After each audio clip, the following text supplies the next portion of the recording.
In the last video, we started to generate maps, and here I've started to apply it to our little console/buffet, and I want to show you how to do the same. So what I'm going to do is open my material editor, and you can see our existing material was here. Okay, so that's what we left off with. Now I'm making this material here, and I'm going to replace it there. So let's just make this from scratch. Let me show you the result I'm going for first, and then the result I've gotten so far. So this is basically the result I've been going for, this mid-century modern look with this kind of wood on it, this color wood on it. So I'm studying kind of the sheen, the reflection, and the color of this. You can see there's a little bit of reflection right there, reflecting a window that's off to the left. And on these louvers that are pointed up, you can see some reflection too. But it's not like a sharp mirror-like reflection. It's kind of a nice spread out reflection. So we'll reference this. It's also got some darker edges, which we'll try to recreate at least a little bit. So these have kind of more stain on them and they're darker. Yeah, so those are the things we're mainly going to look at. And I just did this quick render to show what my material is looking like when I render. And this is it right here. You can see this vertical still has the old material on it, which looks kind of funky at this point. But this darker wood here is the material that we're about to create. Applied on the console and rendered. I think it looks pretty nice. You have these nice reflections here. You have a window reflecting here similarly to the picture we were looking at. We're getting nice highlights on these edges here, and you can still see the grain in the wood. So let's take a look at how we created this wood. Okay, first thing I wanted to do was take this material and drag it and copy it. And from here, we're going to take, and the reason we do that is not because the settings of it are necessarily fantastic. We can adjust those how we want. But we're doing that because the maps are set up already mapped onto this furniture here. So now if we just replace the maps with our maps, then it should work. So you can see that this actually isn't using real world scale, and that's okay. We mapped this all with 1-to-1 tiling, so we can just continue with that. And I've showed in the past that real world scale usually makes it easier, but this one's already mapped with 1-to-1 tiling, so that's fine as long as it's mapped correctly. And we'll go in and we'll get the maps that we just created, which I'll provide to you in the resources. If we open it up with our new map on there, we see that the diffuse map is now ours, but there's still a reflection of the existing material going on there. Now with this one, we want to look at blur. If you look here, it's kind of sharp and got a lot of noise in it. And so I didn't go with the full 0 blur on this one. I want to go more like 0.3 or so. And we're just leaving that at 1-and-1 tiling again. Now for the reflections, we can go in and put in our maps. Reflection is here. And you can see that that reflection updated now to match our diffuse, obviously, and then the bump.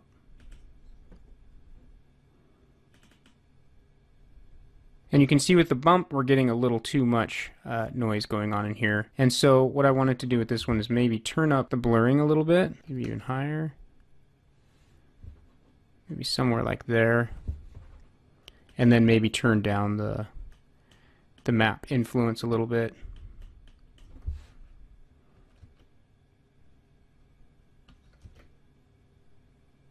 Maybe something like that. And I'm going strictly off these previews. Now that looks a little rough for the finish that we want on the finished piece of wood. We're going to address that a little bit, get a little more gloss and sheen onto that, but we're going to put another layer of material to do that. One thing you want to do is make sure that we are on, in the BRDF settings, we're on the microfacet GTR. Let's make sure our Fresnel is right. So this is overridden. Well, Fresnel is on, but is unlocked so that we can adjust this how we want. 3.5 would give us a lot more gloss on that. On this underlying material, think of this as the wood before we put a glossy finish over it. Okay, so we're going to kind of put some lacquer on it or something afterwards to give it more of that polished look. So this will have a less defined reflection on it. We could even go a little more glossy on it. Right now it's set to glossiness of 0.6. We could go 0.5. Okay, and have the wood look sort of like that. I think that looks pretty good. So other than that, these settings are all pretty basic. There's nothing very special going on here. It's just using our maps.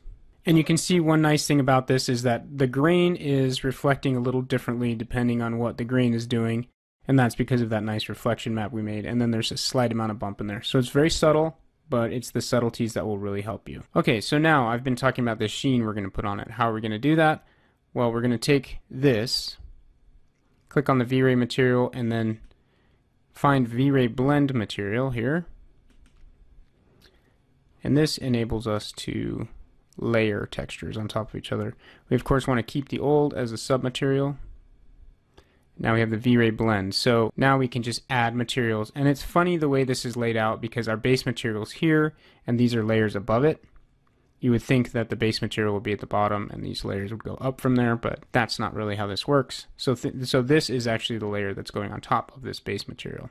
And what we can do here is go in and create just a very basic V-Ray material. And I want to make it basically black, I think. We might adjust that later. But then with the reflect, we want to put some of that reflective sheen into this wood. So it's sort of reflects with, let's look at our image again. I'll bring that up. Okay, if you look here, it's got this reflection on it that's kind of this warm reflection coming off of that wood. It makes it really shine with that kind of orangish color. Okay, so that's what we want to try and recreate in this reflection here. So let's get this orangey color, turn up the value so that it's reflecting a lot. Okay, let's show the display the background here so that we can see how it's reflecting.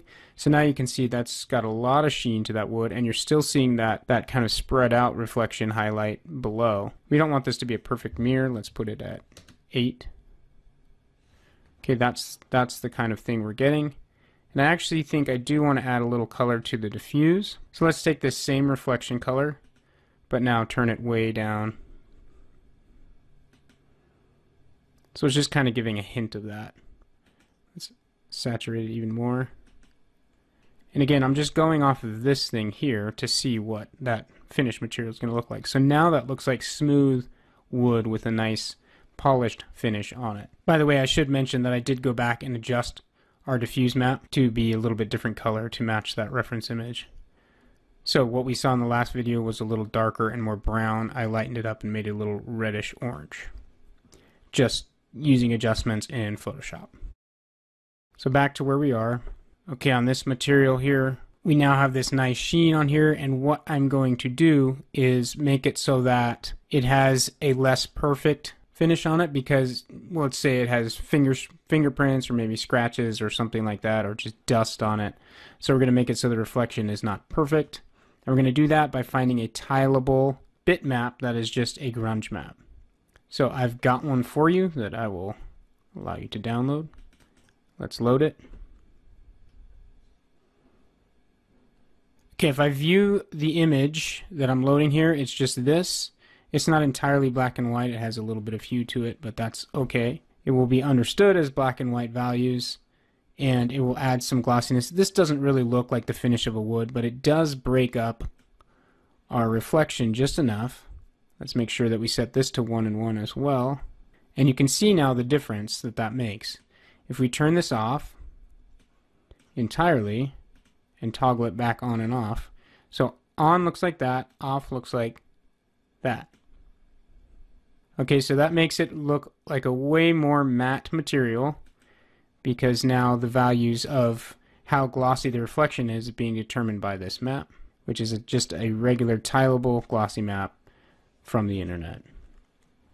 So what we want to do with that is basically turn down its influence, and this is basically like a percentage. So now 20% of the reflection glossiness is coming from this map, and the other 80% is coming from just our solid number up here. So when we turn down the influence of that map, we now have, and I want it to be a little tighter, so what we should do is set the number to 1, okay, and then turn up our map up and down if we want to make it more or less glossy. So that adds variation so that it's not a clean reflection, and those kind of details add a lot to your scene. Because if you look at a reflection usually in the real world, there really isn't going to be such thing as a perfect mirror reflection basically ever. So keep that in mind. Now a couple other things that I want to do here is add V-Ray dirt. So I talked about how it's a little darker in the edges. So what we can do is go in to the reflection here. We're going to make it so it reflects a little less as it gets into the edges. And then we'll go back into the diffuse of our underlying layer and make it so that it's a little darker in the edges. So for reflect here, let's just click on the map slot, go to V-Ray dirt. Click on it, hit OK. Now what this is going to do is make it so that, I actually like the way that looks. What this is going to do is make it so that where these edges meet in these little corners here, it can have a different color applied than out in the main field of the material.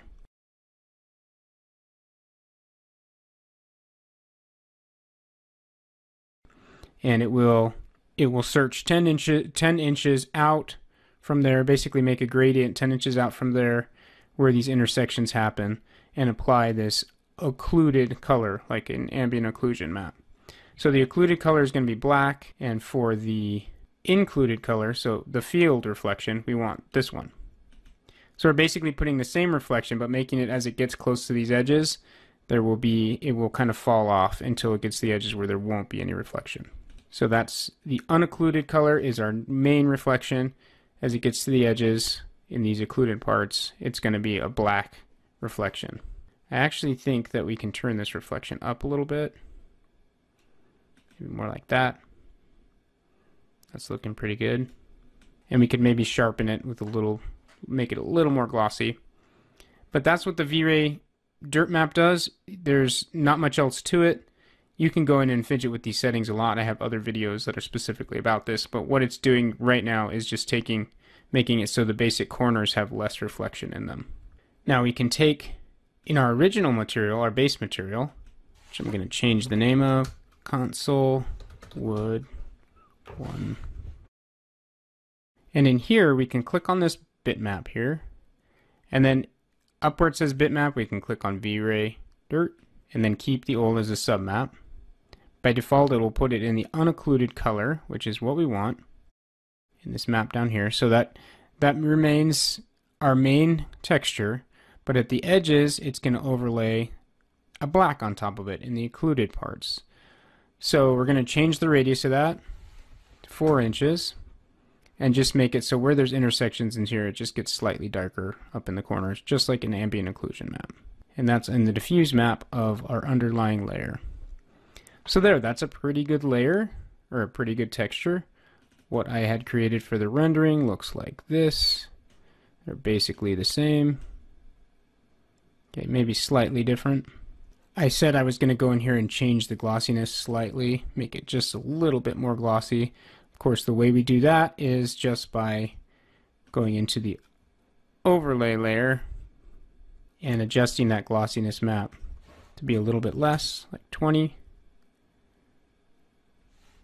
Yes, I like it. One thing we could do in here too is adjust the Fresnel a little bit. So it's on by default. It's also locked at 1.6. Turn that off. Put it to 2.2. There we go. Now we have a nice wood texture. Now the last thing you can do, actually let's keep that open. The last thing we can do is adjust this color right here, which is telling it how much to blend with that. So if I put this to 1, or near solid white I should say, then it's basically just showing this overlay material entirely, and the wood underneath is completely lost.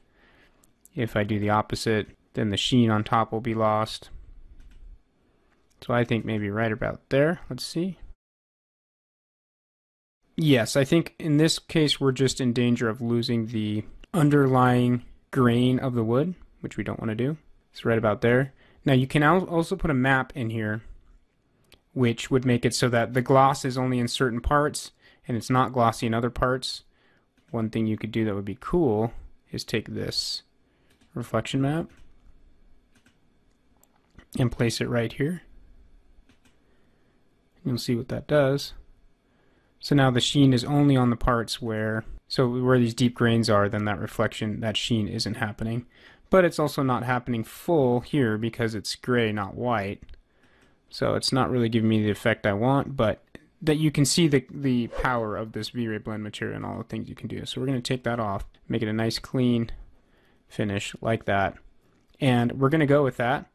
And then all that's left to do is take this original material we have, take this new one, name it dark wood, and take this and drag it into slot 1, instance it, that's fine.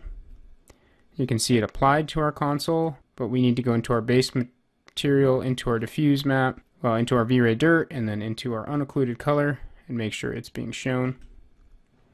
Okay, and there it is. It's all applied. It's mapped just like our other map was. So it's working well. And the results will be similar to what I showed you at the beginning of this lecture. It should look something like this, which I think is pretty great. So there's the basics of applying our texture. The only thing left to do would be adjust it so that now it can do the, remember we did the verticals as well. So that's material ID number 2 in this material. We'll go all the way back up. So this one, if we take this, copy it, paste it, and then adjust it so that everything in this base material here is 90 degrees. Adjust 90. Make sure it's showing. And then of course we need to make sure the other maps are doing the same. Basically exactly the same material except everything rotated 90. With the material above, we don't really have to rotate it 90 because it's not direction specific. All it is a solid material with a tileable glossiness map in it. I do want to show you what that glossiness map looks like applied. So if we go in here,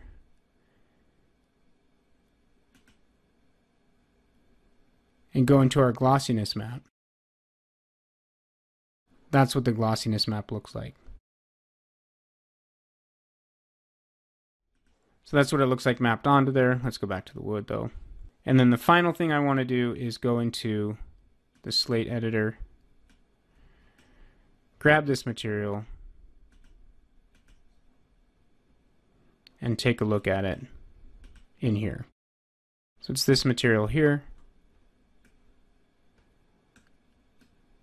You can see there's these two materials are the same, this one and this one, except for the rotated maps. Okay, so let's just examine one of them. You can see that it's just laying it out in nodes. The V-Ray blend node is here, and then it splits into the top material and the underlying material. The diffuse goes into a V-Ray dirt, and then just a regular map. The reflect goes to a regular map. The bump goes to a regular map, and so on. So when you break it down like that, it's not too complicated. That is the map of what the material should look like. And you can take this as far as you want to go. You can continue to add more layers of detail. You can add a glossiness reflection map that is very specific to what you want for both materials. You can continue to tweak settings, but really it's going to be all about having really good maps here. I think our settings are okay for this. Having really good maps and adding more maps and even painting custom maps for this material is what would really, really make it stand out. So that's the basics of how to lay out an advanced material, a very nice wood material that I think looks great on our console or buffet in our dining room.